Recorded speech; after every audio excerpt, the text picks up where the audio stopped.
नमस्कार, India news views में आपका स्वागत है। मैं हूं हर्ष रंजन। आज हमारे साथ एक बेहद ख़ास मेहमान हैं।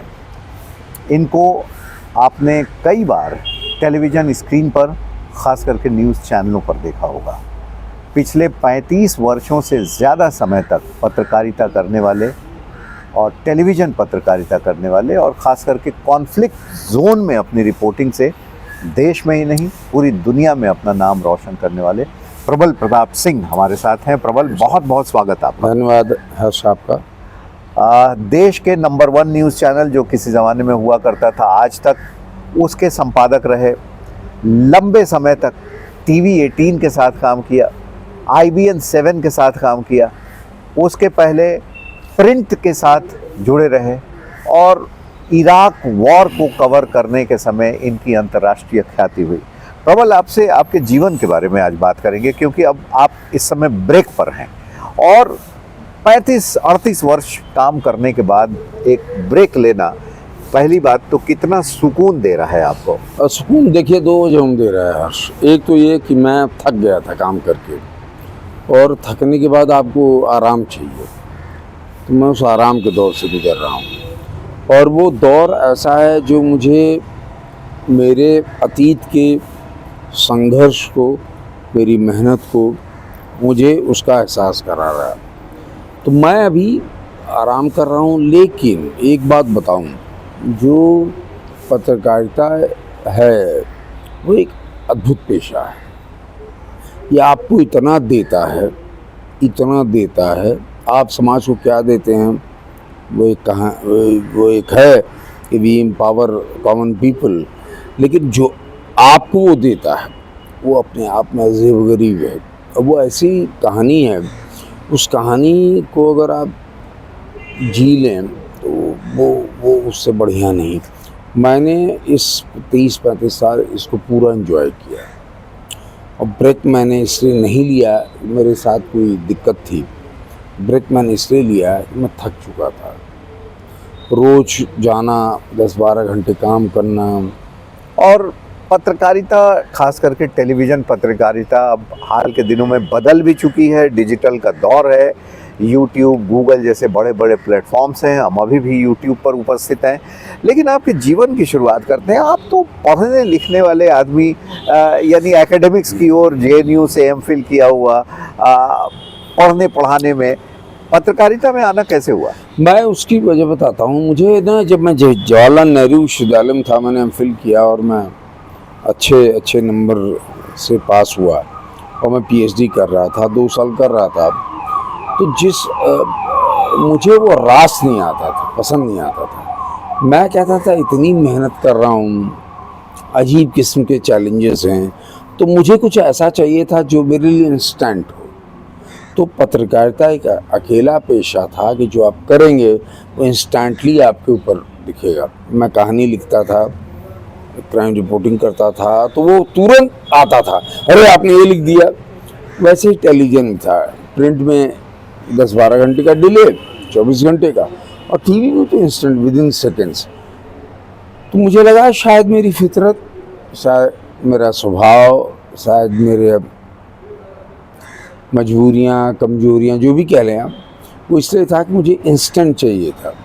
वो इंस्टेंट जो है वो मुझे आकर्षित किया इस पेशे की तरफ आने के लिए। और जब उसने आकर्षित किया तो मैं इस पेशे की तरफ जुड़ा और आया। बाकी इतिहास है। तो कैसे शुरुआत आपकी कैसे हुई? कहाँ आप सबसे पहले आए? मैं आया, मुझे याद है, मैं JNU में था और मुझे जर्नलिज्म करने का मन था। 88 में मैं प्रफुल्ल बिदोई हुआ करते थे टाइम्स ऑफ इंडिया में एडिटर। तो कुछ हम लोग JNU के दोस्त गए, उनको ज़रूरत थी पढ़े लिखे लोगों की।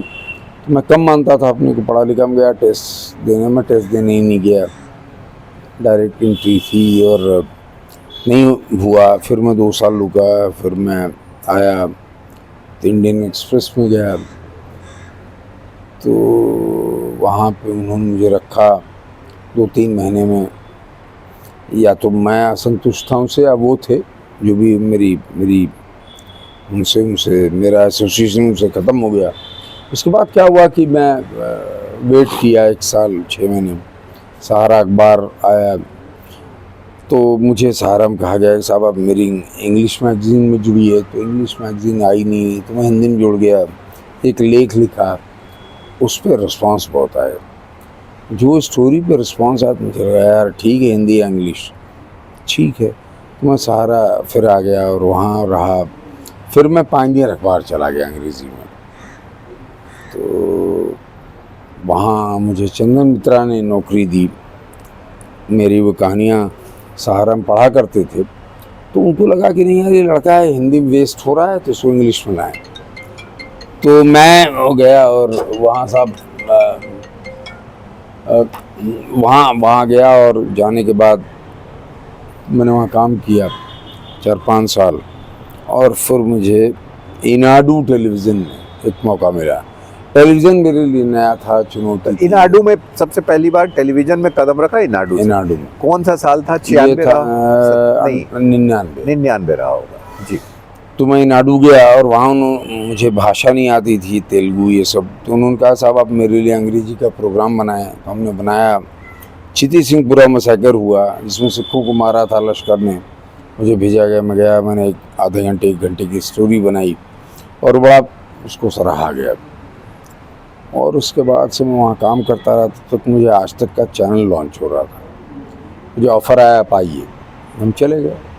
उन्होंने मुझे सेलेक्ट कर लिया। 2000 और साहब मैं सेलेक्ट हो गया, और सेलेक्ट होते ही 1-2 कहानियाँ थीं बड़ी। लाल किले पे एक हमला हुआ था, अशफाक नाम का पाकिस्तानी आतंकवादी था, और अबू सुमेरा या मैं नाम भूल रहा हूँ, 2 लोगों ने मारा था लाल किले पे, और उसमें आर्मी वाले मारे गए थे।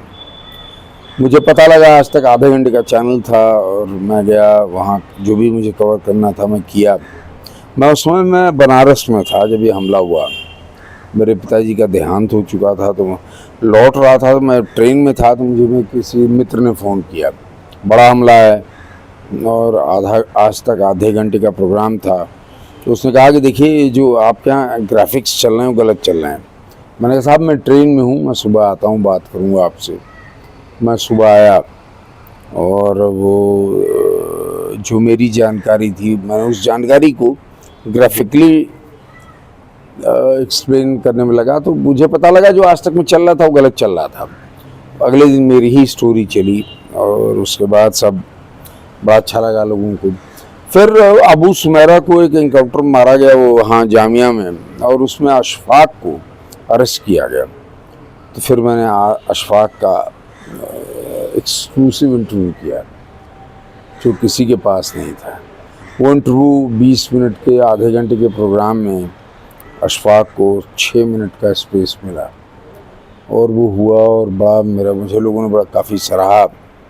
उसके बाद मैं वो किया, और फिर उसकी पत्नी, उसने कि हाँ हिंदुस्तानी महिला से शादी कर ली थी, बरेली की रहने वाली है। तो जब मैं उसका इंटरव्यू करके ले आया, तब तक आज तक 24 घंटे का चैनल में कन्वर्ट हो रहा था जी। हो गया, और मैंने उसको किया, और वो चला, और मुझे लोगों को लगा कि शायद मैं अच्छा काम कर रहा हूँ। नेचुरली एक बहुत लंबी चौड़ी ट्रेनिंग भी हुई थी आज तक चैनल लॉन्च होने के पहले उस वक्त। हाँ, लेकिन मैं ट्रेनिंग का पार्ट कभी नहीं रहा, क्योंकि उस समय आपने शायद छोड़ दिया था। नहीं, मैं जो ट्रेनिंग चैनल के लॉन्च होने की हो रही थी, उसमें मेरे अलावा बाकी सब लोग थे। मैं अनट्रेंड आदमी हूँ, मैं वो ट्रेनिंग का कभी पार्ट नहीं रहा। मुझे सीधे हायर किया गया, और मैंने स्टोरीज की।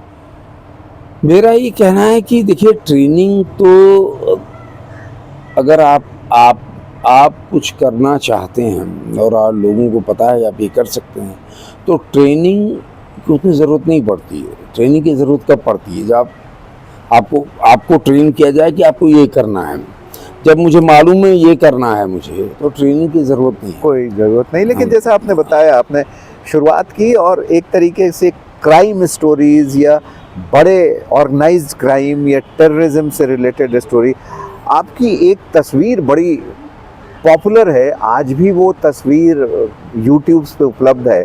इराक़ में सद्दाम हुसैन जब मारे गए थे, और जिस गुफा में कहें या जिस टनल में कहें वो छुपे हुए थे, जिस खोह में, उस खो से निकलते हुए आपने एक पीस टू किया था और पहले आवाज आई, फिर उसमें से प्रबल प्रताप सिंह निकले, वो बड़ा फेमस था। क्या रहा था, कैसे गए आप देखिए, मैं क्या हुआ कि मैं सब अस्वस्थ हो गया था। उससे पहले मैं अफ़गानिस्तान गया था, तो अफ़गानिस्तान पानी पीने को मिलता नहीं था, तो हम लोग पोर्टेबल वाटर मिलता नहीं था, हम जो भी पानी मिले हम पी लेते थे। मेरा लीवर वर डैमेज हो गया था और मैं एम्स में एडमिट रहा। तो फिर लोगों ने कहा कि आप जाइए इराक। मैं गया इराक, जब पहुंचा वहाँ तो मुझे पता चला सद्दाम मतलब कैप्चर हो गया, अरेस्ट हो गया, फांसी हो गई है। तो वो छुपा था टिगरित में। टिगरित एक जगह जहाँ का वो रहने वाला था, वहाँ उसने अपना एक हाइड आउट बनाया था, ज़मीन के 20-30 फीट नीचे कंक्रीट स्ट्रक्चर था, ऑक्सीजन था, बिजली की प्रकाश की सुविधा थी। तो वहाँ घुसे हमने अमेरिकन ट्रूप से बात की, उनका आप आइए। उन्होंने बोला आपको 5 मिनट देंगे। बोला ठीक साहब, मैं जाता हूँ अंदर। तो अंदर मेरे पास माइक था, चूँकि कैमरा जा नहीं सकता था, तो माइक से मैं जो कर रहा था वो कैमरा रिकॉर्ड हो रहा था कैमरे माइक में। फिर निकलते हुए मैंने बोला और वो रिकॉर्ड हुआ और लोगों ने देखा। और वो जो स्पाइडर होल में जाने वाला, मैं एशिया का अकेला जर्नलिस्ट था।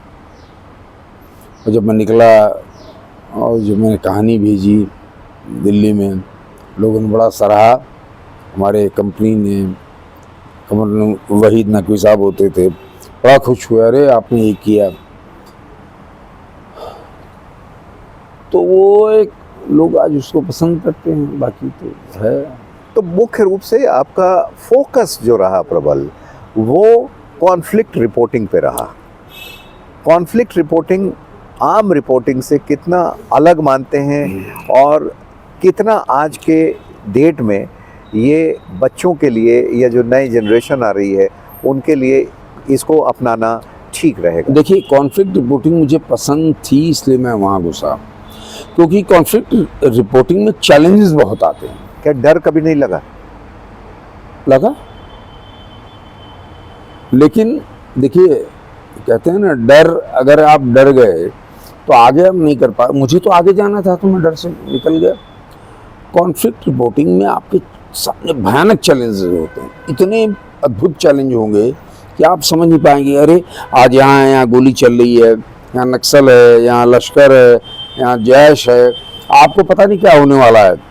तो जब तक आप कॉन्फ्लिक्ट रिपोर्टिंग करेंगे नहीं, आप सीखेंगे। बाकी रिपोर्टिंग क्या है, इजी रिपोर्टिंग है, पॉलिटिकल है, आप किसी के बड़े नेता कहानी बता देगा, बिजनेस है, आपको पता ले। कॉन्फ्लिक्ट रिपोर्टिंग या क्राइम रिपोर्टिंग जो भी उसी का पार्ट है, उसमें आपको दिमाग लगाना पड़ता है। दिमाग, मैं नहीं कहता बाकी लोग नहीं लगाते, दिमाग इससे अभी ये ए है, अगले मूवमेंट में वाई हो जाएगा। जैसे मैं जा रहा हूँ और अगर मैं कश्मीर हूँ और एक वहाँ की असेंबली पे धमाका हो जाए, तो आप क्या करेंगे? तो आप तो सोचेंगे ना कि हमको क्या करना है। इंस्टेंट डिसीजन लेना पड़ता है और डिसीजन चेंज करना पड़ता है, और इसीलिए वो आपको वो वाइजर बनाती है। बिल्कुल। आपका एक लंबा समय रहा, अभी आप अवकाश प्राप्त किया आपने, आप टीवी 18 में समूह संपादक थे, कंसल्टिंग एडिटर थे वहाँ पर। कैसी रही टीवी 18 की जर्नी? बहुत बढ़िया। जब मुझे बुलाया गया, जब मुझे वहाँ संपादक बनाया गया न्यूज़ 18 इंडिया का, उसमें IBN 7 होता था, उसकी TRP 4% थी, और मेरे ज्वाइन करने के 1 साल के अंदर मैं उसको ले गया 10% पे। अगले 2 साल में वो नंबर 2 बना दिया।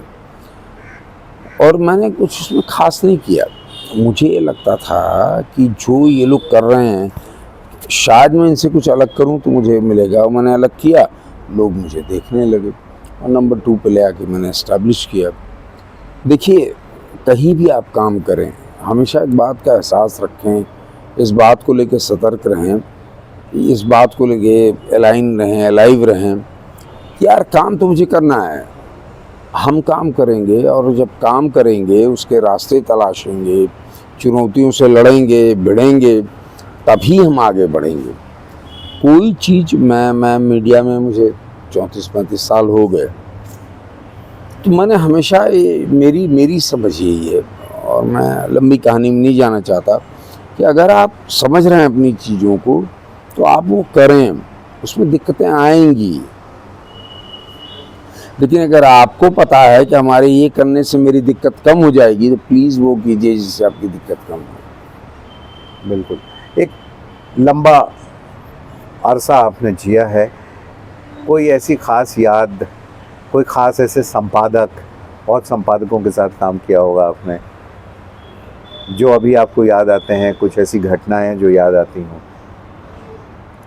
मैं अफ़गानिस्तान का युद्ध कवर करने गया था और उदय शंकर मेरे संपादक थे और हम दोनों वॉशरूम में खड़े थे और उन्होंने मुझसे कहा कि अफ़गानिस्तान का युद्ध कवर करोगे? तो मैंने कहा हाँ कर लेंगे। We were in washroom. निकले, वो गंभीर थे, मैं गंभीर नहीं था। बोले सही बोला, हमको सही बोल दिए। खैर मैं अफ़गानिस्तान चला गया। वहाँ मैं एक डेढ़ महीने रहा। मैंने क्या कवर किया मुझे पता ही नहीं, वहाँ टेलीविज़न आता नहीं था इंडियन। जब मैं लौटा और IGI एयरपोर्ट पे लैंड किया तो मैंने देखा हर आदमी मुझे पहचानना है। मैंने कहा मैं क्या कर दिया यार, गलती किया, चोरी किया, क्या किया, मुझे लोग पहचान क्यों रहे हैं? तो एक आया वहाँ अफसर, वो बोला अरे सिंह साहब आप आइए। और जो कस्टम क्लियरेंस होता था उस ज़माने में, तो मैं गया। उसने कोई ज़रूरत नहीं, आप सीधे जाइए, गाड़ी में बैठी घर जाइए। तब मुझे लगा कि शायद मैंने कुछ ऐसा किया है जो यहाँ बहुत पसंद किया जा रहा है। फिर मैंने किसी को फ़ोन लगाया, मैंने कहा कि साहब मैंने ऐसा क्या किया? कह रहे आप हीरो हैं। हम कह रहे हैं मैं तो हीरो समझ के काम ही नहीं किया, मैं तो काम अपना कर रहा था। मुझे वहाँ जीना था, सरवाइव करना था, खबरें करनी थी और मैंने तो वो किया। और जब मैंने कहा अच्छा, मैं आया दफ्तर, मुझे पता भी नहीं था दफ्तर में किस तरह से मुझे लोग स्वीकार करेंगे, क्या उनका भाव होगा। जैसे गुजरा ताली बजने लगी। अरे मैंने कहा ये क्या हो गया? सब लोग आ गए, मेरे एडिटर आ गए, गोदी मिटाया उन्होंने मुझे और सब खुश। तो जो रियलिटी मेरे ऊपर आने लगी, यार लगता है मैं कुछ करके आया हूँ। तो जो मैं बार बार बोल रहा था, जहाँ से आपने शुरू किया, कि मुझे पेशा इसलिए पसंद था कि आप करते थे उसका इम्पैक्ट नज़र आता था इमीडिएट। हाँ, प्रिंट में आता था अगले दिन और टेलीविज़न में तो इमीडिएट। तो मुझे लगा साहब ये तो बड़ी अच्छी चीज़ है, इसमें तुरंत आता है। अच्छा हो तो और बुरा हो तो आप एक्सपोज होंगे। और वो मेरे लिए एक नसीहत थी कि ये मीडिया जो है इतना ताकतवर मीडियम है, इसमें मुझे करना है और अच्छा करना है। आपने हमें जिस दौर में काम किया प्रबल, 90 का दशक था, 2000 से लेके 2010 2020 तक का दशक था। तब की पत्रकारिता बड़ी न्यूट्रल होती थी। अगर 100% न्यूट्रल ना सही तो किसी दबाव में हम लोगों ने कभी काम नहीं किया। जो इच्छा हुई, जो सच लगा उसके लिए किया। आज जब मीडिया को देखता हूँ तो हम देखते हैं कि मीडिया बिल्कुल दो भागों में बायसनेस के साथ बट गया है। जब मैं कहता हूँ बाहर में कि मीडिया से हूँ तो लोग पूछते हैं कि अच्छा कौन सी मीडिया के है, सत्ता पक्ष वाली मीडिया है या विपक्ष वाली मीडिया है। तो दौर बदल चुका है। ऐसे में आप आज के युवाओं को, नई जनरेशन को जो मीडिया में आना चाहते हैं, उन्हें क्या सुझाव देना चाहेंगे? मैं दो बातें कहूँगा। एक तो यह है कि मीडिया दबाव, ये वो देखिए होता क्या है कि आप सोसाइटी को रिफ्लेक्ट करते हो, आप आइसोलेशन में नहीं काम करते हो। अगर उस समय की सोसाइटी ये मांग करती है कि साहब आप यही रिपोर्ट करें तो आप वो करते हो। आज की सोसाइटी में जहाँ भाई सरकार का सबसे बड़ा, सरकार है वो एग्जिस्ट कर रही है, उसका सबसे बड़ा क्राइटेरिया क्या है? चुनाव जीतना। अगर वो चुनाव जीत रही है और एक बड़ा सेक्शन ये चाह रहा है तो उसमें जाने में कोई दिक्कत नहीं है। Point number 1। हाँ, कितना हम जाते हैं, कितना करते हैं, क्या उसमें कमजोरियाँ, त्रुटियाँ, खामियाँ हैं, वो एक अलग बात है। मेरी सलाह जो आपने कहा युवाओं को कि आप अपना काम पहले जानें। आप ये मत पाएं कि मुझे ये करना है। आप पहले ये समझें, सोचें कि मुझे करना क्या है। जिस दिन आपने वो तैयार कर लिया कि मुझे करना क्या है, तो फिर दबाव रहे ना रहे आपके लिए कोई दिक्कत नहीं। जो मुझे चिंता की बात ये है, हम लोग जिस दौर में 90 में आए पत्रकारिता में, तो हमको पता था हमें करना क्या है। अभी के जो लोग आ रहे हैं उनको ये नहीं पता उनको करना क्या। उनको ये पता है मुझे एंकर बनना है, उनको पता है मुझे रिपोर्टर बनना है, लेकिन कैसे बनना है, उस रिपोर्टर बनने के लिए, एंकर बनने के लिए क्या चुनौतियां हैं, क्या मेहनत है, वो नहीं कर रहे हैं। तो मेरी सलाह सबसे यही कि भाई आपको जो बनना है उसकी तैयारी आप खुद कर लें, और आज नहीं कल आप बन जाएंगे और आप अच्छे तरीके से स्थापित होंगे। कुल मिलाकर परिश्रम के अलावा कोई रास्ता नहीं है। तो दोस्तों, मुलाकात संपादक से इंडिया न्यूज़ व्यूज़ पर इस कड़ी में आज हमने मुलाकात की भारतीय टेलीविज़न चैनलों में से एक प्रमुख व्यक्तित्व प्रबल प्रताप सिंह से, जो कई चैनलों में संपादक रहे हैं। फिलहाल बहुत बहुत शुक्रिया, धन्यवाद प्रबल जी, नमस्कार। ठीक हो गया।